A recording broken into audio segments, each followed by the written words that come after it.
শুরুতে জানিয়ে রাখি তামিম ইকবাল এই মুহূর্তে আছেন সাভারের জিরানী হসপিটালে ভর্তি। তার অবস্থা খুব গুরুতর, আমাদের বিসিবির পক্ষ থেকে সেটাই জানানো হয়েছে এবং খুব সম্ভবত তাকে লাইফ সাপোর্ট দেওয়া হয়েছে, সেই তথ্য আমাদেরকে বিসিবিতে দেওয়া হয়েছে।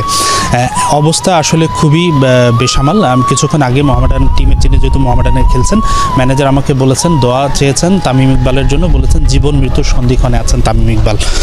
তো তার স্ট্রোক হয়েছে। একটু পেছনের গল্পটা বলি। আজকে যখন 9:30 তারা খেলতে নেমেছিলেন, সকাল থেকেই তামিম ইকবালের অ্যাসিডিটির প্রবলেম হচ্ছিল। তিনি খেলতে নামার পর একটু অসুস্থ বোধ করে প্রথম দফায় উঠে এসেছিলেন, তারপর দ্বিতীয় দফা তিনি আবারও খেলতে নামেন।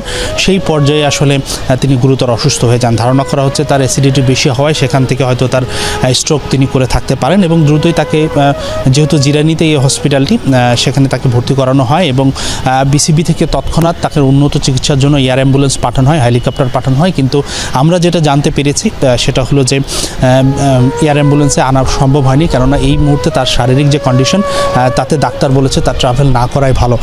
তো যেটা আমি বলছিলাম যে আমাদের বিসিবি থেকে বলা হয়েছে তাকে লাইফ সাপোর্টে নেওয়া হবে, এই ধরনের তথ্য তাদের কাছে আছে।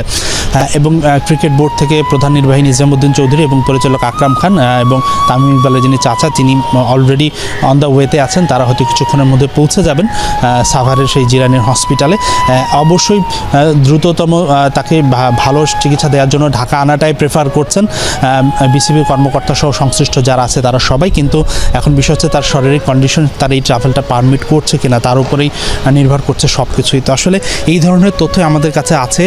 তথ্যটা যেহেতু কিছুক্ষণ আগের ঘটনা, যদিও তার অসুস্থতাটা শুরু হওয়া 9টার দিক থেকে, আজকে দুপুর 12টায় বিসিবির বোর্ড মিটিং ছিল, কিন্তু সেই বোর্ড মিটিংটা ক্যান্সেল করা হয়েছে তামিম ইকবালের শারীরিক পরিস্থিতির কারণে এবং সবার উদ্বেগ, সবার চিন্তার বিষয় এখন তামিম ইকবালকে ঘিরেই।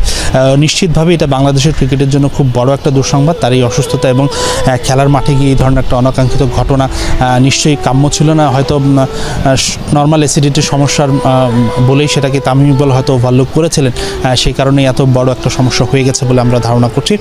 তবে দেখা যাক, আমরা দ্রুতই পরিস্থিতি জানানোর চেষ্টা করব দর্শকদের। এখন পর্যন্ত আসলে এই ধরনের তথ্যগুলো ছাড়া আর কংক্রিট কোনো তথ্য নেই, যেহেতু ঘটনাটা হ্যাপেনিং ঘটতেই আছে। আমি লাইভে দাঁড়ানোর 5 মিনিট আগেও বিসিবি পরিচালক মিডিয়া কমিটির চেয়ারম্যান মিঠু ভাইয়ের সঙ্গে কথা বলেছি, ইফতেখার রহমান মিঠু।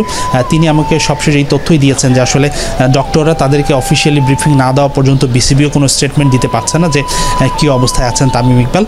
তো একটু সময় লাগবে, তবে আমরা দ্রুততম সময় তামিমের কাছে পৌঁছানোর চেষ্টা করব। আমাদের সহকর্মী নিপু ভাই, তিনি অলরেডি অন দ্য ওয়েতে আছেন, হয়তো কিছুক্ষণের মধ্যে তিনি পৌঁছে যাবেন হসপিটালে। তামিম ইকবাল যেখানে আছেন, আমরাও সবশেষ খবরটা বিসিবি থেকে যদি তাকে ঢাকা আনানো হয়, কোথায় আনা হচ্ছে, সেগুলো এখন খোঁজখবর নেওয়ার চেষ্টা করব। তবে যারা সমর্থকরা দেখছেন খবরটা সবাইকে বলবো তামিম ইকবালের জন্য সবাই দোয়া করবেন।